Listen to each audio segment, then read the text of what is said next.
Civil હોસ્પિટલના કૌભાંડોમાં વધુ એક નામ ઉમેરાયું છે। કર્મચારીઓનું મોટું કૌભાંડ સામે આવ્યું। લીકર પરમિટના રૂપિયા બારોબાર સગે વગે કર્યા હોવાની ફરિયાદ નોંધાઈ। 1 જાન્યુઆરીથી લઈને 17 માર્ચ સુધી 9 લીકર પરમિટના રૂપિયા પચાવી પાડ્યા। 9 લીકર પરમિટના 1,80,000 પચાવી પાડ્યાની ફરિયાદ નોંધાઈ। શાહીબાગ પોલીસ સ્ટેશનમાં આઉટસોર્સના કર્મચારી કાર્યરત હતા તો ક્લર્ક અને આઉટસોર્સના કર્મચારી દ્વારા મળી અને આ જે ઉચાપાતની રકમ છે કે જે રોકડમાં વસૂલ કરેલ છે પરંતુ ખાતામાં જમા કરાવેલ નથી, એ અંગે ત્રણેયની જવાબદારી હાલ પ્રાથમિક દ્રષ્ટિએ એફઆઈઆર અને ડોક્ટર જયંત દ્વારા પણ ફિક્સ કરવામાં આવે છે।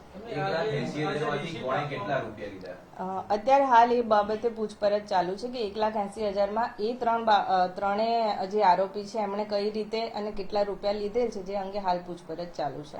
ફરિયાદ દાખલ થઈ એ જાન્યુઆરીની 1 જાન્યુઆરીથી અત્યાર સુધીના 1,80,000 છે। અગાઉના જે રેકોર્ડ છે તેની તપાસ કેવી રીતે કરવામાં આવશે?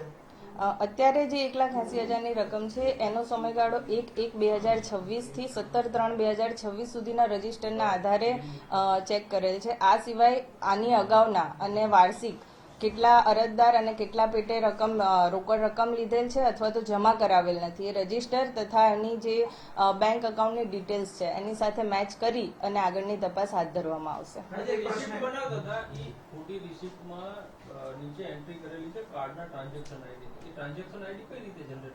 ટ્રાન્ઝેક્શન આઈડી બાબતે અને એના અંગે રિસિપ્ટ અંગેની વધુ માહિતી અમને સિવિલ પાસેથી અમે ઓફિશિયલ લેટર દ્વારા અને દસ્તાવેજી પુરાવાના આધારે મેળવીશું અને એના આધારે આગળની તપાસ હાથ ધરવામાં આવશે। જે સમગ્ર કૌભાંડ છે એમાં ફરિયાદી જે છે ડોક્ટર જયંત સોલંકી એના અંડરમાં તમામ કામ કરતા હતા, તો જયંત સોલંકીનું નિવેદન અથવા તો એની કોઈ સંડોવણી અંગે તપાસ થશે?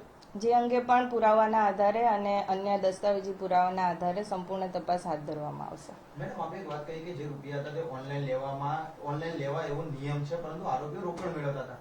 કોના કહેવાથી આ રોકડ રકમ મેળવવામાં આવતી હતી? કારણ કે કર્મચારીને એટલું બધું નથી હોતું કે નિયમ તોડી અને કોઈ કાર્ય કરે।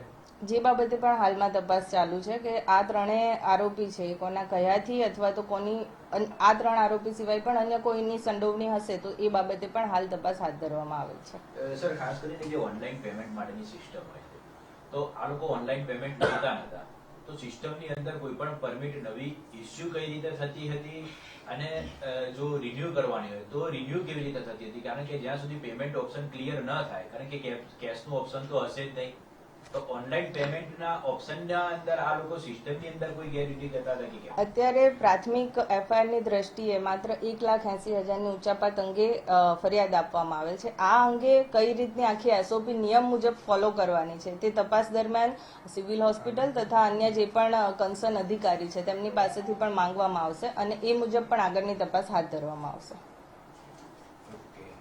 ઓકે.